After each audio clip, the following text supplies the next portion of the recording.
Hello and welcome to Coopersmith's last-minute crash course review or clarification for the finance course.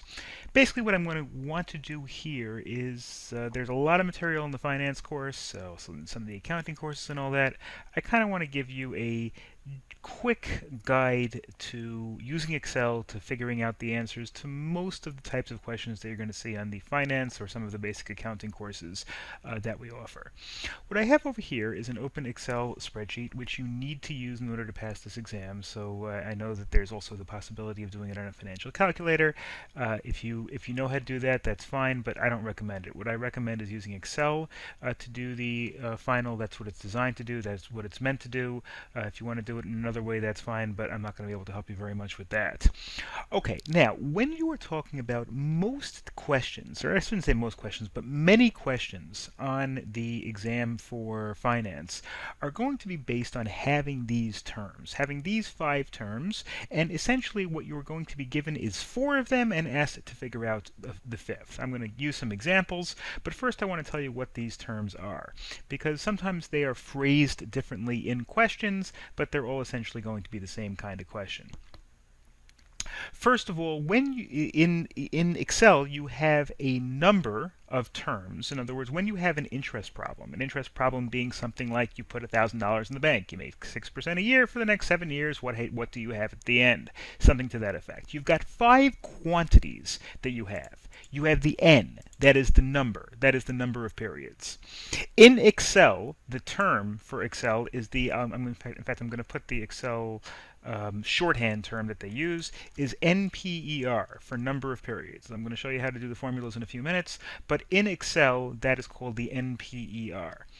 The interest rate, which is the amount of per year or per month or per day or whatever the time period that you're given is, how much interest are you going to get per period, and that in Excel is called the rate.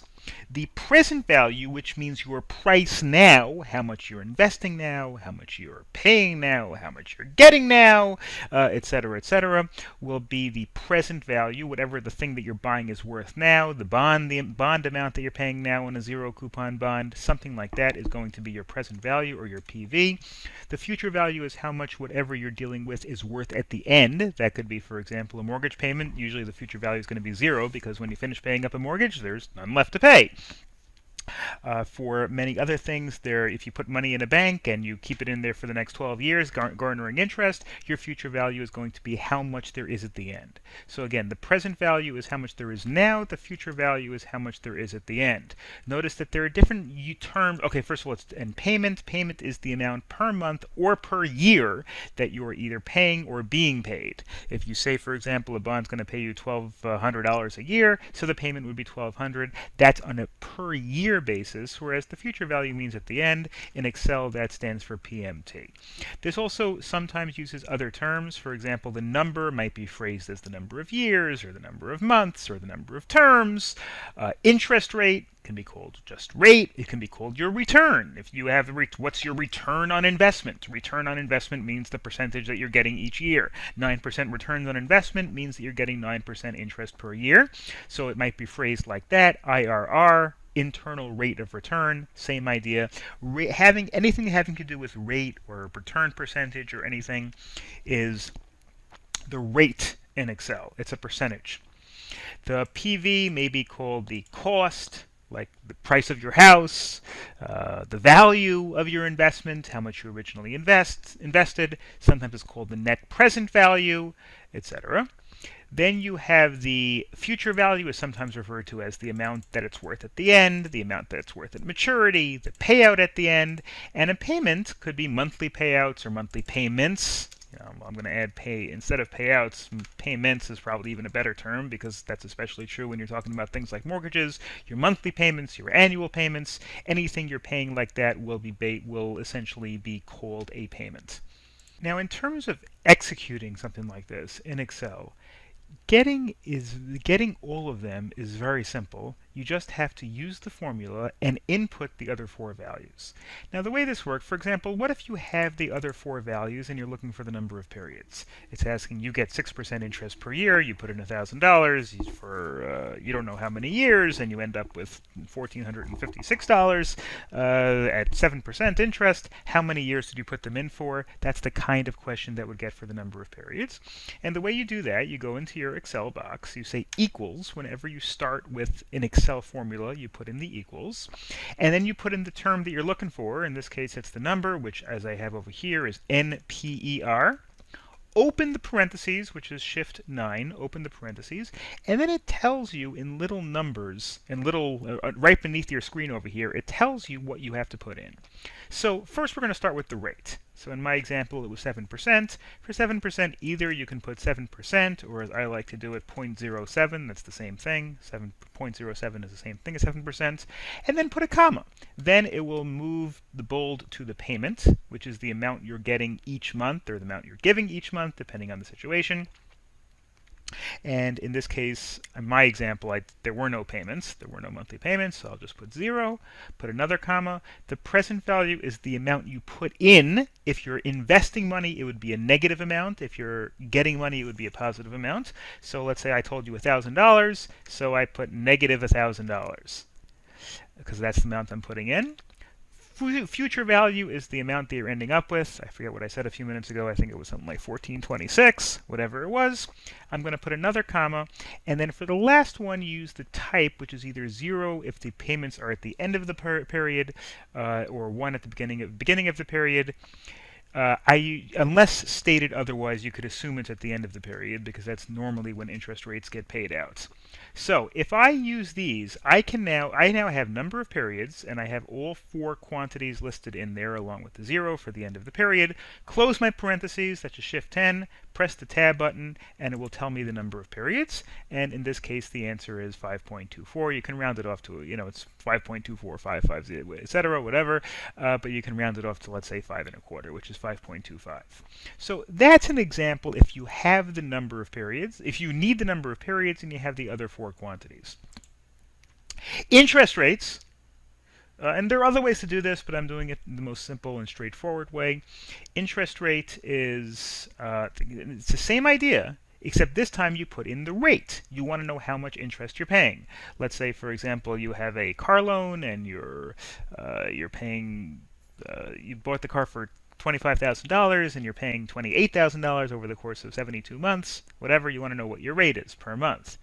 Well, then again, you put the equal sign. This time you want the rate, and in Excel it's RATE for rate. Open your parentheses. Number of periods, I said, is 72 months. The payment, how much did we say per month? I didn't say anything per month, so we'll have to figure out what the payment is. The payment for, let's say, again, $25,000. I said $28,000 over the course of 72 months. So how much was that per month? I'll just do it on my calculator over here. $28,000 divided by 72 months comes out to about $389 per month. So I'll put $389. Present value, the amount of the car, which in this case we'll put in as, what, $25,000. Future value is 0 because at the end of any loan, you don't have anything left. Your loan at the end, you have no more value on the loan because you've paid the whole thing off. The type is 0. Guess you don't have to worry about that. And again, close my parentheses, press Tab, and I probably have to put in a at the end. Okay. I might have to put in. Okay, I have to put in one of them has to be negative, because if I'm paying $389, I have to originally have actually. I put in positive. I should have put in negative because I took really it was a loan, which is negative of $25,000, and the interest rate here is extremely low. Yeah, it's not 0. It's just 0.32%. So it happens to be very low. If I put in, let's say, for example, a $23,000 loan, then the interest rate is going to be a little higher, 0.32%. Of course, I just realized that's per month, so it's really not so low. I was thinking of it being extremely low, but there's actually, this is per month, not per year. So a 0.5% a month is over 6% per year. So the rate is actually a little higher, but again, this is per month, and that's fine. Nothing wrong with it one way or the other, but this is about 6%, a little over 6% a year. The present value is when we have the other values. Here, if we want to know, let's say, for example, how much the car costs now. The car is $400 a month for 72 months, and how much and at 5%, what is the present value? What is the present price of the car? So again, here we're going to use the PV equals PV. And open my parentheses. The rate, we were told, is 5%, so I'm going to put it 0.05. The number of periods, let's say 6 years, so I'll put in 72 periods. The payment is, let's say, $400 a month. The future value, of course, is 0, like any other loan. So here, the present value is $7,761.52. Notice it's in red because it's a negative, because that's the amount that that's going to be the loan. That's the amount I'm taking out. If the payments were negative, I can put in payment as a negative because I'm paying it. Then, of course, the amount of loan is going to be positive. But either way, that's the way I'm going to get the correct answer. Future value means the amount at the end. Let's say I put in $10,000 in the bank and I get 5% a year for the next 20 years. How much money do I have? Well, again, here we're going to do equals FV for your future value. Open my parentheses. The rate, let's say, is 7% interest, so 0.07. The number of periods, let's say, is 12 years. I keep it in the bank for 12 years. Payment is 0 because I'm not actually getting anything each year. Present value, I'm investing $10,000. And the type is 0 for the end of the period. Then my amount, it's a negative, of course, because I have to that's the amount that I have to invest in order to always get these returns. Actually, that's the amount that I take out after putting all the money in, so it's coming in the other direction, would be $22,521.92. If I made the investment negative because I'm putting in the $10,000, then the amount that would come out is the same amount, of course, just in the other direction. So that's the amount, essentially, based on this, at 7% interest for 12 years. If I invested $10,000, I would end up with $22,521.92. And finally, we've got the payment. Here would be an example of a mortgage payment. I take out a $300,000 mortgage over the course of 30 years, and I pay 6% a year, which is 0.5% per month. So I might say something like this. I might say equals PMT, open my parentheses, the rate, and again, we're talking about monthly payments, so we'd have to do the monthly rate. So if it's 6% a year, it would be 0.5% a month, or 0.005. Number of periods is a 30-year mortgage, so it would be 360. The present value would be the amount that I'm taking out, so I'll say $300,000. I'll make it negative $300,000. That way the answer will be positive. Or if I put the answer as positive, the answer would be negative. Either one would be fine. Future value is 0, because at the end of a loan, the answer is you're going to have nothing left. Then put in a 0 because the payment is at the end of the month, as it always is. And it turns out my payment is going to be $1,798.65. All right. Let us take a look at some examples. I've got a few examples over here that are in the practice. I'll gather a few examples from a few different places, and let us take a look at how we would do this. Okay, let's take a look at an example. And again, this is going to have an example where terms are being used a little bit differently than I have over here. Here is an example from the practice, and we'll take a look at how to do this. A pottery factory purchases a continuous belt conveyor kiln for $68,000, 6.3% APR loan with monthly payments. Okay, important to remember monthly, is taken out to purchase the kiln. If monthly payments are $765.22, over what term is this loan being paid? Okay, so here, what do we have and what do we need? We have what the original price is. Purchase price, it doesn't say the word price, but it clearly is purchasing for $68,000. So that is the price. So we have the PV. We have then the 6% APR, which is 6.3% per year, annual. So we're going to have to change that to monthly, but we do have the interest rate, so we have the R, we have the rate. We also have the monthly payments, which is 765.22. We also have the future value, because in a loan, unless established otherwise, you could assume that paying off the loan means getting it down to zero. So the payment in this case, the future value is zero. So we've got all these four things, and what we're looking for is the number of periods. So to execute the number of periods, it's very simple. Just say equals NPER, number of periods. First, you have the rate. Now, the rate was 6.3% APR, annual percentage rate. That means per month, because we're talking about monthly payments. It says that's, don't forget that. If it's monthly payments, you have to divide it by 12. So the rate is 6.3% divided by 12, which is a 0.525%.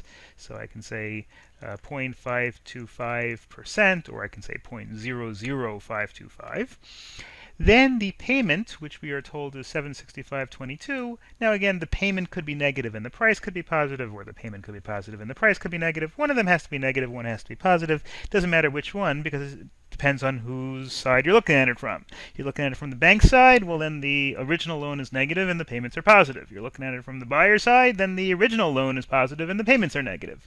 Either way, let's use positive payments and negative initial loan, doesn't matter. So I'm going to put the payments are 765.22. Then I'm going to put the present value, or the price, which I'm going to say is negative $68,000. Then I'm going to put the future value, which is at the end of the loan, which is 0. The type is negative. And close the parentheses. And once I push my tab button, I'll see 120. You can see it's slightly different than 120 because we used some roundings, but it's almost exactly 120. Now 120 what? 120 periods. Now, of course, we were talking about in the question monthly payments. So these are 120 months. So 120 months is how long a period of time. That, of course, is 10 years. So the answer, of course, is 10 years. All right, let's do one more, also again from the practice questions. Here we've got an annuity is set up. Annuity just means something that pays out every certain period of time, a certain amount of money. That will pay $1,500 per year for 10 years. What is the present value of this annuity, given that the discount rate, which is another way of saying rate, is 9%? Now here we're talking about per year, so it's a little easier. We don't have to worry about monthly payments. But what are we looking for? Well, we clearly are told that we're looking for the PV. We're looking for the present value. It could also be like the value or the price or something like that. But here we're told the present value.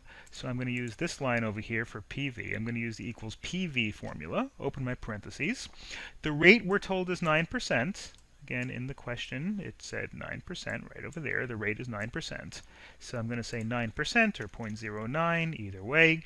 Number of periods we're told is per year for 10 years. So the number of periods is 10.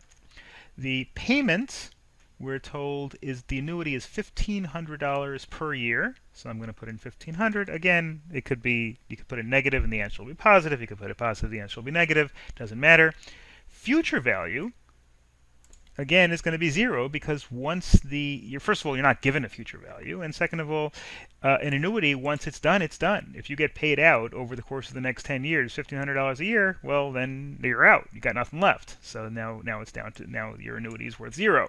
So we'll put 0 as the future value, and the type, of course, is being paid at the end, unless established otherwise, and the answer becomes $9,626.49. Again, that's negative because we put the payment as positive. If we would have put the payment as negative, then the answer would come out as positive, but either way it's the same thing, which means that is the initial value, that is the initial price, that is the cost, and therefore that is the answer, which is what we're looking for, which is $9,626. Which this is multiple choice, so once you figure it out, you just look and see which choice is correct, and that, of course, is choice D over here. For a third example, this one we're going to do a future value problem instead. I'll get rid of these. We'll put in a third one over here. You are saving money to buy a car. If you save $310 per month starting 1 month from now, in other words at the end of each month, at an interest rate of 6%, how much will you be able to spend on the car after savings for 4 years? So this is the value at the end. So this is an example of where you are looking for a future value. And the rest of them, of course, we're being given. So we'll use the future value, and future value again equals FV, open your parentheses, and first it asks you for the rate. Now let's look at the rate over here. The rate is 6%, interest rate is 6%. This is, it's 6% you could assume is per year, so again this is per month, so we have to divide this by 12. Divide 6% by 12 is 0.5%, so we'll say the rate is 0.5% or 0.5%. We can also do 0.005. Either way is fine.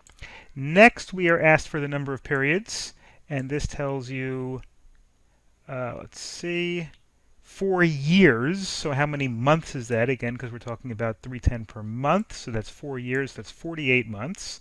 So we'll put the number of periods as 48. The payment we are told is 310. So we'll put in 310. Again, you could do negative 310 and your answer will be positive. You could, I'll do negative because it's a payment, so you're paying out, so it's negative. That just means the answer will be positive. We could put it as positive and the answer will be negative. Either way, it makes no difference. Present value is how much you start with. Well, you start nothing because you say 310 per month starting 1 month from now at the end of each month. So right now you've got nothing. So I'm going to put 0 as the present value. Type is the end of the period because you're starting at the end of the month as is normal. And our future value becomes $16,770. And of course that is choice D over here. And I want to do one more of these. Again, there are a lot of, anytime you need one of these 5 things, future value, present value, number, anything, you can use these formulas over here. This one is let's take a look at it and see what kind of question it is. Matthew wants to take out a loan to buy a car. He calculates he can make repayments of $5,000 per year. He can get a 4-year loan. Normally these are done per month, but this question asks you to do it per year, so we can do it per year. He can get an interest rate of 7.9%. What is the maximum price he can pay for a car? Now, price should ring a bell into you. That's present value. That's how much does it cost now. So we're looking for a present value formula. So I'm going to say equals PV. First thing they're asking for is the rate, which of course is 7.9%. So I'm going to put in 7.9% or 0.079. Either one is fine. Number of periods, it tells you 4 years, 4-year loan. So we'll put in number 4. Payment, we are told he can make $5,000 per year. So we'll put in 5,000 or negative 5,000 because they're payments. Future value, of course, will be 0 at the end of any loan. You've got nothing left, so we'll put 0 and then 0 for the end of the period. That's what we assume. And the current value, the present maximum he can pay, is $16,597.56, which of course rounds off to $16,598. Again, the good news about these multiple choice is that when you have an answer, you look to see which one, if it's not there, obviously go back to the drawing board, try to figure it out again, because you may have made some sort of a mistake in the calculations. But the key to these things, the inputs in Excel are very simple. The only thing that's a little bit complicated is figuring out what's what. Now, anytime you see this thing over there, that's going to be the rate. Whenever you see price, present value, how much you have currently, that's always going to be the present value. How much you're going to have at the end is the future value. The number of periods, again, either monthly or yearly, you got to be careful with that, is the number of so the number of months or the number of years. And then if you have the payments, if there's a monthly payment, which there isn't always. If there isn't, you just make it into a 0. Sometimes you have a little bit of a different terminology. Like this question is a present interest, one of these kinds of questions, but it's phrased a little differently. It's phrased as a bond, and that's fine. A bond has a 5 years to maturity, $1,000 face value, 5.5% coupon rate, which means that's the amount that's paid out. annual coupons, what's a yield to maturity if it's currently trading at $846.11? Okay, now what this means, yield to maturity is the same. Yield is one of the things I put in. Did I put it over here? I didn't put it. Actually, I should also have added it to here. I'm going to add it now. Yield. Yield means how much is this giving you? What percentage is it giving you? So when it's asking you for the interest rate of this bond. Now, the reason why it's a little confusing is because it tells you a 5.5% coupon rate. Coupon rate just means the amount that is being paid out every year or every month or whatever it might be. Now, of the face value. So 5.5% of the $1,000 face value is $55. Again, you just do 1,000 times 5.5% or 1,000 times 0.055, which is $55, which means this bond, when a coupon means the amount of the payment, it doesn't mean the amount of the yield or the amount of the interest. So over here, in this kind of a case, when it comes to a bond, we're looking for the yield to maturity, so I'm going to do the interest rate formula. I'm going to do equals rate, and then it asks us, first of all, for the number of periods, and over here we've got how many periods? 5 years to maturity, so we're going to do 5 for the number of periods. Then we have a payment. Now the payment has a 5.5% coupon rate, which means payment rate. So 5.5% of $1,000 is $55. So we'll put $55. Then it's got a present value of $846.11, as we are told. That's the amount that it's trading at right now. In other words, that's the amount you buy it at. Right, so we'll put that as a negative. Again, you can you think about what are you paying and what are you getting paid. The $55 you're getting paid on a bond every year. The $846 is what you invested in originally, so we'll make that into a negative. Whatever you, as the easiest way to do it is whatever you as the investor, as the account holder, are paying, you make it a negative. Whatever you're getting paid, you make it into a positive. Now we need the future value. Now when you are talking about a bond, the future value is whatever you can trade it in for. Now in this case, it's got a $1,000 face value, which means later on when you trade it in, you could trade it in for $1,000. So the face value of a bond is its future value, because that's how much you could trade it in for later on. We'll pay it $1,000 because, well, I'll just make it 1000. The type is 0 because it's being paid at the end, and that makes the rate, again, we put in the number of periods as 5, the coupon amount, the payment amount is 55, you paid in 846.11, you're going to get back $1,000 at the end of the periods, and so that makes our interest rate 9.51%, which is right here, choice C. Okay, next I want to look at a question or two that you might have that require this formula. This is the formula for perpetuity. Now, obviously if the question says the word perpetuity in it, this is the formula you're going to use. It may not necessarily say that, but perpetuity means something that has no outer time limit. I have to pay $1,000 every month until further notice, forever or until something else happens. A stock value is a perpetuity. And this is the formula you would use for a stock value, and this is the formula you would use for anything that does not have an end to it. You get a question, and it asks you for a value, and it doesn't give you an end. You need to figure out 4 quantities. PV is the present value. Usually that's the one you're going to be asked. Not necessarily, though. The payment is how much is being paid every month. The rate is the applicable interest rate minus whatever the growth rate. If you're told what the growth rate is, then that obviously has to be calculated into the denominator. So here's an example of something that might be dealt with in terms of a perpetuity. Dynamic system will pay a dividend. Remember, dividend is the same thing as a payment. It's a stock payment per year. We'll pay a dividend of $3 this year. If you expect the dividend to grow by 4% per year, what is the price per share of the equity cost if the equity cost of capital is 9%. Now, when you're talking about the price per share is the same thing as the present value. That's the dividend discount model in when you're talking about a stock price. But this is an example of something that would ask for a perpetuity. It might ask what is the value of something if payments continue forever. It might ask it in different ways. But this is an example of what it might look like if you're dealing with a perpetuity. So you simply plug it in. The payment is $3, so we're going to say $3 divided by, and we'll say the rate which is 9%. 9%. Sorry for the messy handwriting a little bit. Don't have my pen, just the mouse.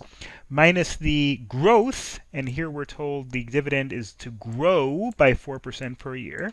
So we'll make that 4%. So it's essentially 3 divided by 9% minus 4%, which is 5%.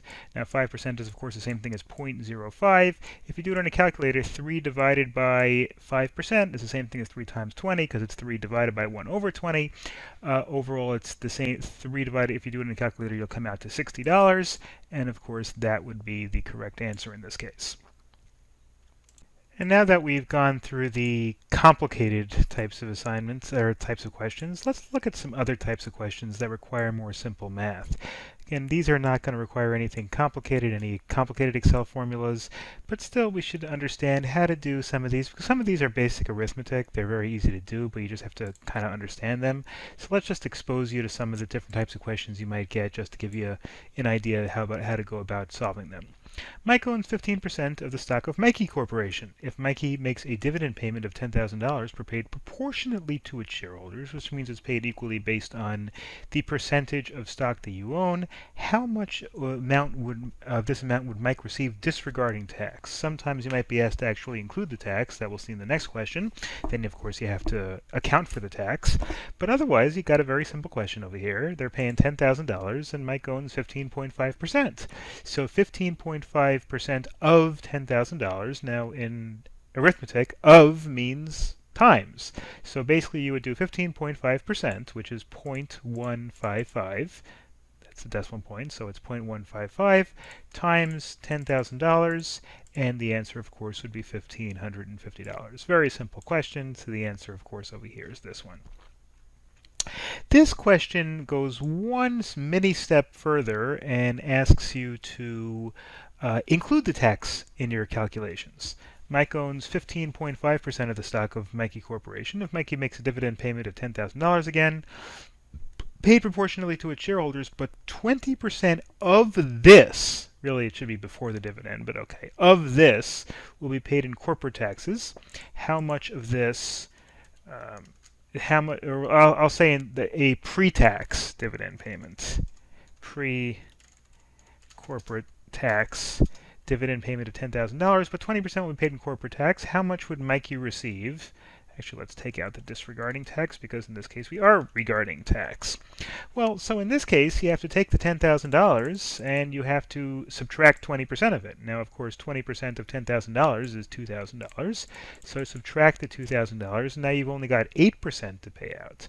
Now you got to multiply by that same 15.5%. So we'll multiply by 0.155, and we get $1,240, which of course is this choice over here.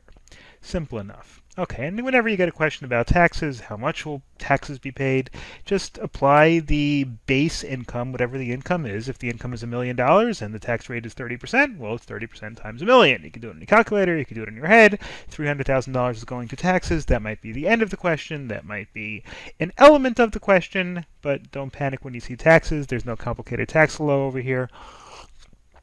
The most you are going to be asked to do on an exam like this when it comes to taxes is to figure out what the tax is on a particular stream of income is, which again, just multiply the tax rate times the stream of income, and you've got the tax that's applicable to it. Blam Corp has a total debt of $200 million. It also has 48 million shares outstanding with a market price of $42 per share. What is the debt to equity ratio? Whenever you're asked of a ratio, again, if during the course you may have seen that lecture where it gives you a whole bunch of different formulas. I think it's lecture 1 or 2, where it gives you a whole bunch of different formulas that are in ratios. Well, and in that lecture, I asked you not to memorize them because you don't really need to memorize them. All you need to do is use common sense. Debt to equity ratio in algebra, 2, or the dash, is divided by. Debt to equity means debt divided by equity. So equity means how much is outstanding. How much do all the shareholders own? So if we have a debt of 200 million, 48 million outstanding with a market share of $42 per share. So the equity overall is 48 million. We'll keep the millions off, just it's a million here and a million there, so we could just drop them, make it a little bit easier on the calculator. With a market price of $42 per share, so our total equity is 20. Sorry, I had to rewrite the share price. Made a little bit of a mistake in writing the question, but let's start again. Blam Corp has a total debt of 200 million. It also has 48 million outstanding shares with a market price of 30. I mean, my question would have worked originally. I just wouldn't have had any of the correct answers in the multiple choice, which we want. What is Gen Corp's or Blam Corp in this case? Market debt to equity ratio. So the debt in this case is $200 million, we're told. The equity is 48 times 333 a share. Let's do 3.33, which comes out to 159.84. You could round it off to 160. So what you can do is you can take the 200 million, divide it by the 160, and that comes out to be 1.25. So the debt to equity ratio in this case, debt to equity is 1.25 to 1, which is 1.25. All right. Next question, and I'm sorry, these are based, as you can imagine, as you can probably tell, these are based on the exam questions. I'm just changing the numbers, changing the facts a little bit. These questions are all basically on the exam in the exam bank. You might not get this particular question, but I'm just changing the numbers, changing the names a little bit. But basically, these are the same kinds of questions as you're going to see on the exam. You have a used bookstore. At a library sale, you can purchase 690 books for $1,860. You believe you could sell the books for an average of $4.32 each. What is the net benefit of buying the books at the sale, at the library sale, and putting them in your store? So we can figure out what you made and what you spent. Well, what you spent, we're told, is $18.60. That's easy enough. You can purchase them for $18.60. Well, what did you make? Again, nothing complicated over here. You sold 690 books for average of $4.32 each, which means you made $2,980 on your and 80 cents on your sale, and then you subtract what you paid for it, and what you paid for it was $18.60, which gets you a net profit of $1,120.80, which is choice D over here. Again, this is sort of thing that you take one look at it. It may seem complicated, but if you just use pure logic, and when you're looking at a profit or a loss, you just figure out what you made and figure out what you spent, and that's really all you need to do. All right, sorry about the choice letters over here. We can ignore those. A business promises to pay the investor $5,000 today for a payment of $1,000 in 1 year's time, $2,000 in 2 years' time, and $3,000 in 3 years' time. What is the present value of this business opportunity if the interest rate is 5% per year? Well, okay. Now, in this case, there's a hard way to do it and an easy way to do it. Number one, you can find the present value of each of the payments individually.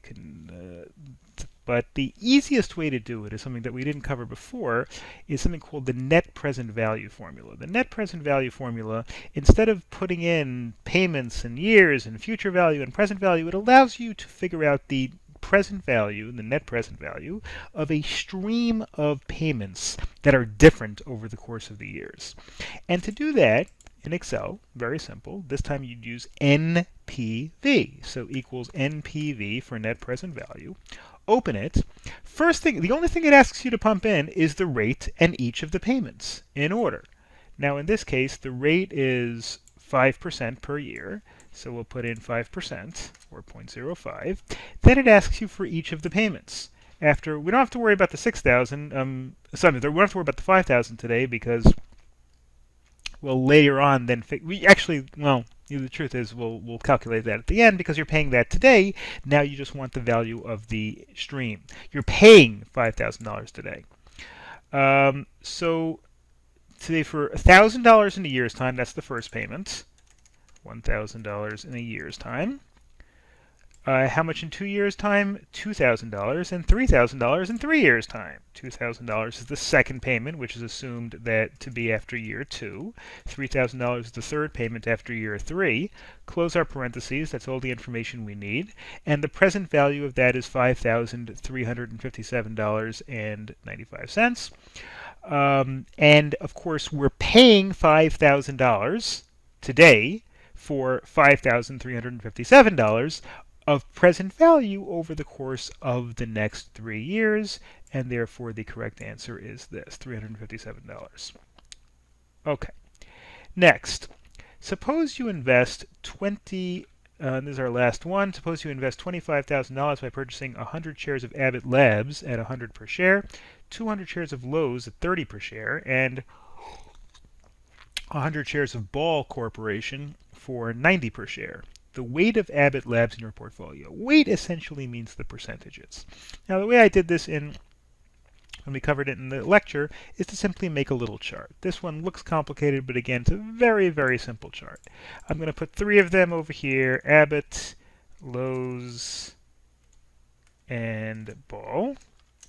And for each one, we can just put the number of shares, the price per share, and then we can make that into the total value for each one. Now, we're told of the $25,000, 100 shares at 100 for Abbott, so we'll say 100 shares at 100. For Lowe's, we said 20 at 30. And then we had, 200 at 30, excuse me. 200 shares at 30. And then for Ball, we had 100 at 90. Then we can use the value of each one. So we could say the number of shares times the price per share. I'm going to say equals this times this, which is $10,000. And this is $6,000, and this is $9,000. Again, all I did was I just copied the same formulas. And so now, first of all, this has to add up to $25,000. And in Excel, you can just simply use the sum formula, equals SUM for sum. Copy all of those, and you got $25,000. Now we have to figure out, okay, what was the question? The question is, what is the weight? The weight means the percentage of Abbott Labs in the portfolio. The weight of Abbott Labs, now one thing we could do is we could figure out the weight of all of them.